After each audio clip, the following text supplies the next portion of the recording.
सलाम, नमस्ते, सत श्री अकाल। मैं हूं रजा और आप देख रहे हैं रजाग्राफी की national prime time report.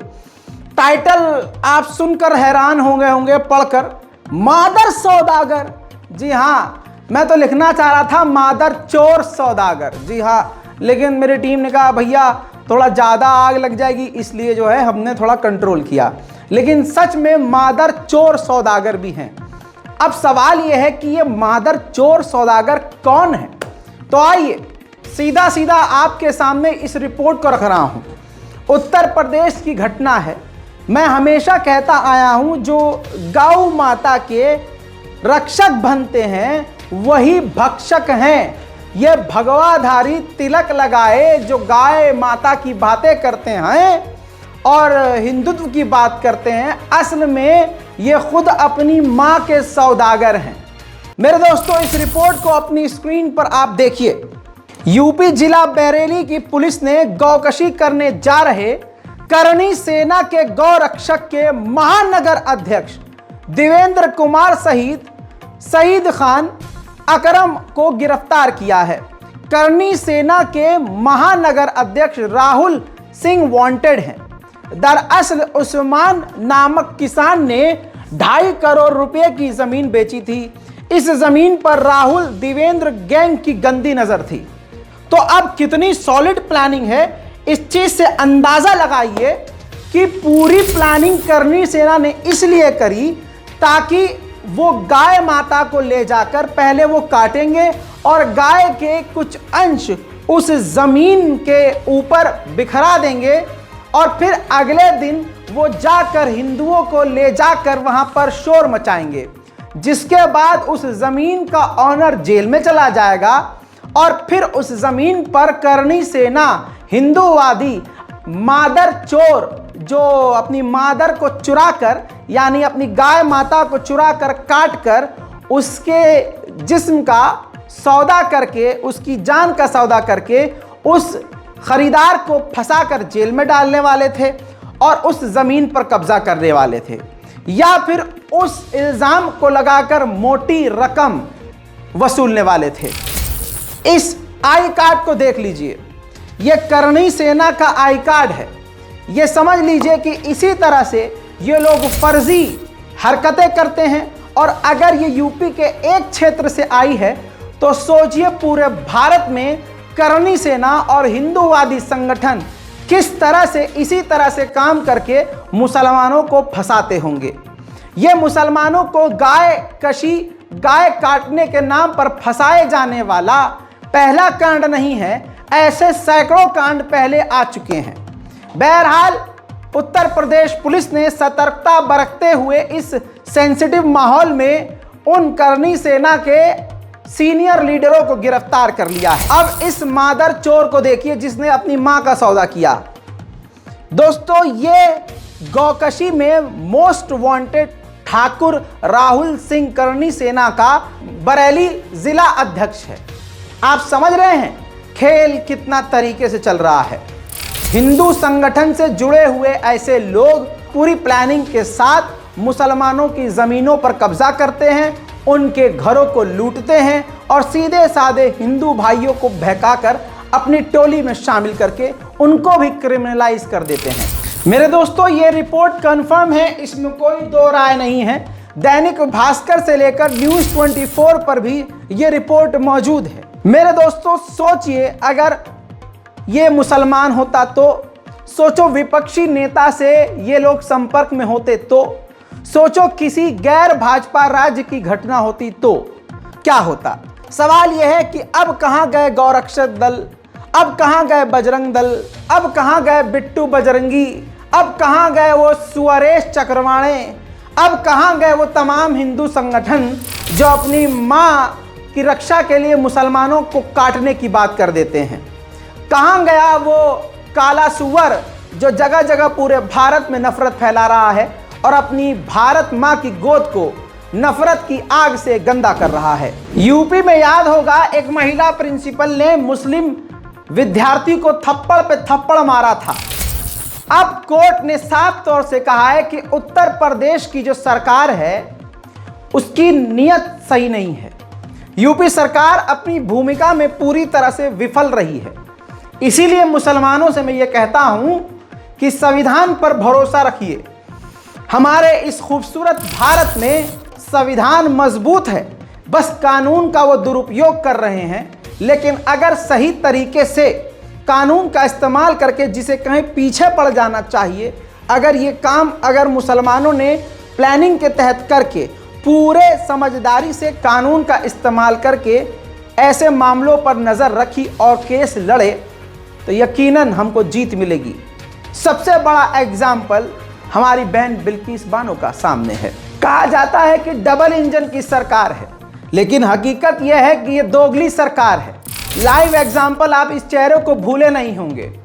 Uttar Pradesh police में ये इंस्पेक्टर अंसार को आप जानते होंगे, जिनको इसलिए निलंबित यानी सस्पेंड कर दिया गया था क्योंकि इन्होंने दाढ़ी रखी हुई थी। अब आप जान लीजिए कि दोगलापन किसे कहते हैं। उत्तर प्रदेश पुलिस का अगला ये चेहरा देखिए।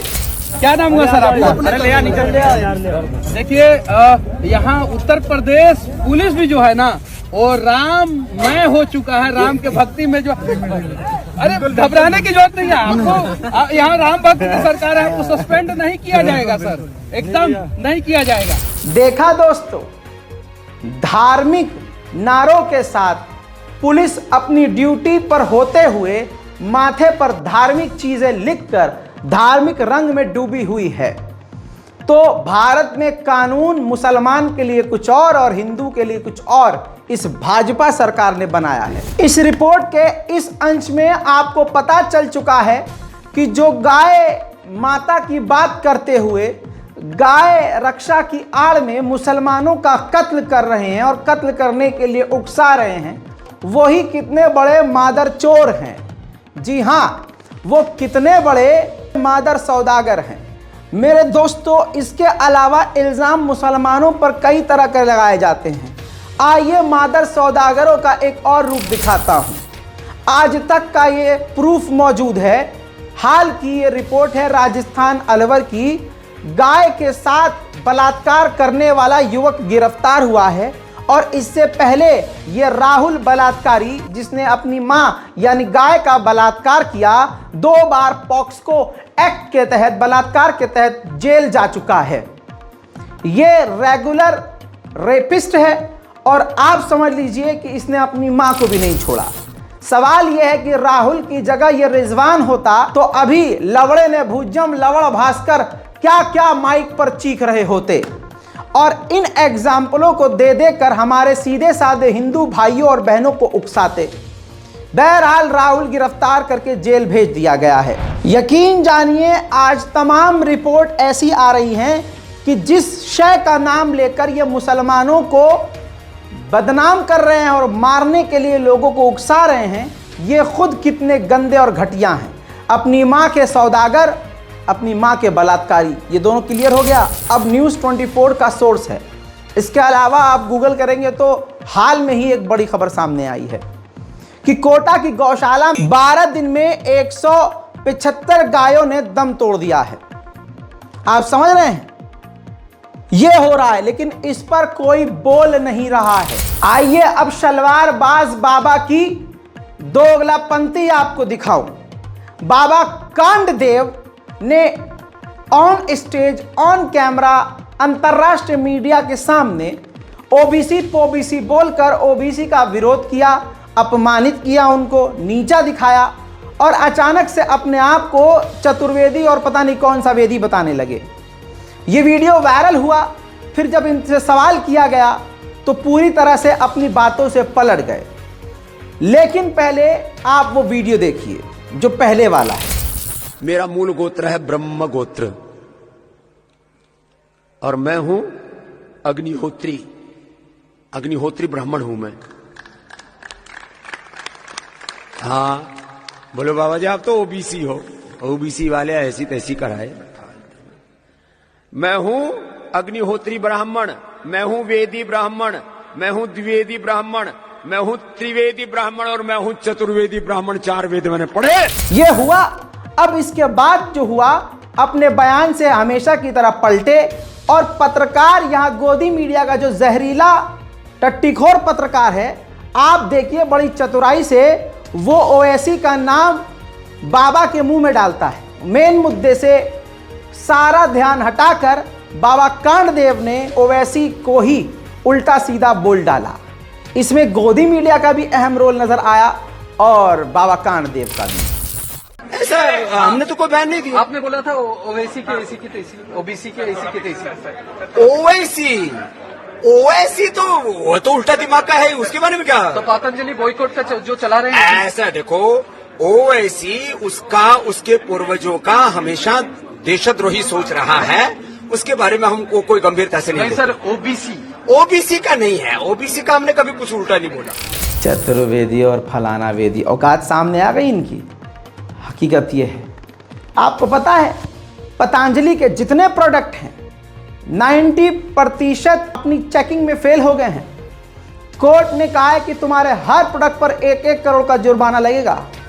मैं आपको बता दूं कि इसके बावजूद हमारे हिंदू भाई इनकी मोहब्बत में पागल हैं, इसीलिए अंधभक्ति इसी को कहा जाता है। अब मैं आपको एक और मामला बताता हूं। पत्रकार का भी रोल आपने देखा, कितनी चतुराई से ओवैसी का नाम इनके मुंह में डाला। अब गोदी मीडिया के एक बड़े चैनल पर काम करने वाली ग्राउंड रिपोर्टर ने मॉलिटिक्स को इंटरव्यू देते हुए कहा और खुलासा किया कि हमसे कहा जाता है कि ग्राउंड पर अगर कोई है क्रिमिनल और 5 अगर उसमें हिंदू हैं तो एक मुसलमान भी होगा और उस मुसलमान को ही हाईलाइट करना है। सुनिए। अगर कोई कांड हो रहा है, लड़की की हत्या हुई है, तो सबसे पहले रिपोर्टर से पूछा जाता है कि आरोपी मुसलमान है क्या। ठीक, एक मैं आपको अपना बता देती हूँ कि मैं लाइव खड़ी थी, उसमें 5 आरोपी थे, 1 मुसलमान, 4 हिंदू। एक लड़की का मर्डर हुआ था दिल्ली में ही। मुझे एंकर ने जब ऐड वगैरह चलने लगा तो पूछा कि ये बताओ मुसलमान भी है ना, वो तो मुख्य आरोपी होगा। मैंने बोला मुख्य आरोपी वो नहीं है, मुख्य आरोपी 5 के 5 हैं, बल्कि हिंदू जो हैं तीनों, वो चारों, उनका ज्यादा रोल है। बोला नहीं, लेकिन मुसलमान है ना उसमें से एक आरोपी। अच्छा। मैंने बोला हाँ है। अगली बार सेगमेंट में मैं देख रही हूँ कि मुख्य आरोपी ये खान। ठीक, तो इस स्तर की भी चीजें वहां पे होती हैं। स्क्रिप्ट तैयार की जाती है और कोशिश की जाती है रिपोर्टरों से, अगर कहा जाता है कि यार जो तुम लोग खबर ला रहे हो उसमें थोड़ा हिंदू मुस्लिम वाला है। खैर मेरे दोस्तों, अब इन तमाम मुद्दों को एक तरफ करके आते हैं ईवीएम पर। हमारे वकीलों की टीम ने, खासकर भानु प्रताप और महमूद पराचा ने, जान का रिस्क लेते हुए एक बड़ा कदम उठाया है। ईवीएम हटाओ देश बचाओ, क्योंकि सभी को पता है ईवीएम से ही ये आरोप विपक्ष की तमाम पार्टी लगा रही है और अब वकील भी, जिनका किसी पार्टी से लेना देना नहीं है, कि ये मोदी जी और मोदी सरकार भाजपा यानी ईवीएम से जीत रही है। अब भानु प्रताप ने एक नंबर जारी किया है वकीलों ने और कहा है कि अगर आप चाहते हैं देश से ईवीएम हटे तो इस नंबर पर मिस कॉल करें। मिस कॉल वाला नंबर हम डिक्लेयर कर रहे हैं कि अब जैसे ही आपके पास में यह नंबर पहुंचता है, जो भी साथी इस ईवीएम हटाने के लिए संकल्पबद्ध हैं, जो भी ईवीएम के विरोध में हैं, वो साथी इस मिस कॉल वाला नंबर जो अब हम घोषित करें, इस पर मिस कॉल करें, बात ना करें साथी।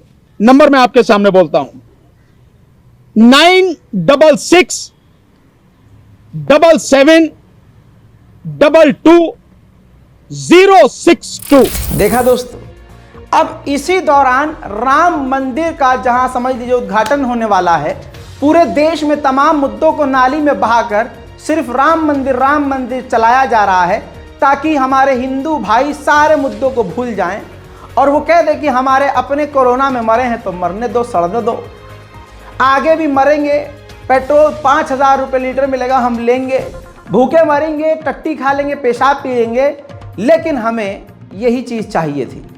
और किस तरह से भगवान श्री राम के पवित्र नाम को एक पॉलिटिकल टॉपिक बना दिया गया है। मेरे दोस्तों, एज अ मुस्लिम भी ये मैं इस बात को मानता हूं कि किस तरह से एक देवता और एक भगवान का नाम पॉलिटिक्स के लिए इस्तेमाल किया जा रहा है, जो सरासर गलत नजर आ रहा है। ऐसे में देश का माहौल खराब करने की लगातार कोशिश हिंदू समुदाय के लोग कर रहे हैं। बिहार के मुजफ्फरपुर में एक बार फिर से एक रैली निकली, उसमें साफ तौर से हिंदू लोग मुल्ला माद के नारे लगा रहे हैं।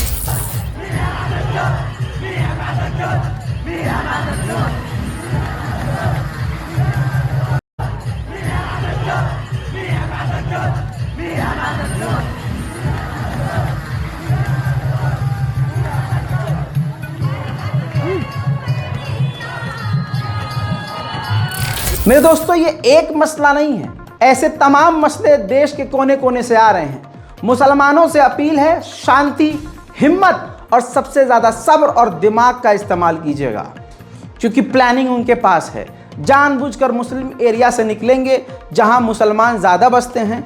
मस्जिद देखते ही ये पागल होंगे, भड़काऊ गाने बजाएंगे, भड़काऊ गालियां देंगे, उल्टा सीधा बोलेंगे। और जब आप एक सवाल कर दोगे और रोकने को कह दोगे उनको, या शांत होने को कह दोगे, तो फिर उन्हीं की तरफ से एक पत्थर तुम पर आएगा। फिर मुसलमान अगर पत्थर चलाएगा तो फिर सारा खेल यहीं ख़त्म हो जाएगा। फिर ये रैली चली जाएगी। प्लानिंग ये पहले से थी। पुलिस आकर उन तमाम घरों को मार्क कर देगी जिस घर से पत्थर निकले थे, और फिर उस इलाके के मजबूत मुसलमान, जिसका एक इमेज मजबूत मुसलमान का है, उसके घर को तोड़ दिया जाएगा। फिर होगा क्या? कुछ नहीं होगा। फिर यही प्लानिंग किसी और स्टेट के लिए शुरू हो जाएगी। संभल कर। अब आते हैं अपने ही समुदाय पर। यहां से मैं अपने मुसलमान भाई और बहनों से बात कर रहा हूं, दूसरों से नहीं, क्योंकि सुधार अपने घर से शुरू होना चाहिए।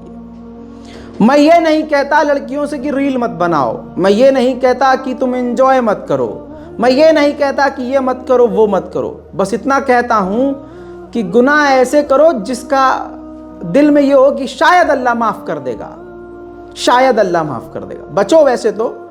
अब हिजाब पहनने वाली लड़कियों को एक पैगाम मेरा ये है कि हिजाब आप, मुझे मालूम है, इसलिए ज़्यादातर पहनती हैं लड़कियां आजकल कि अपने मोहल्ले से बुर्खा पहन के, मोहल्ले की नज़रों से जो बुरखे के अंदर वन पीस पहना है, जो शॉर्ट ड्रेस पहनी है, जिस्म के कई हिस्सों को दिखाने के लिए वो जो मेट्रो स्टेशन पर या कॉलेज में जाकर बुर्खा उतर जाता है, और आप नॉन मुस्लिमों से ज़्यादा वल्गर, सो कॉल्ड सेक्सी नज़र आती हैं।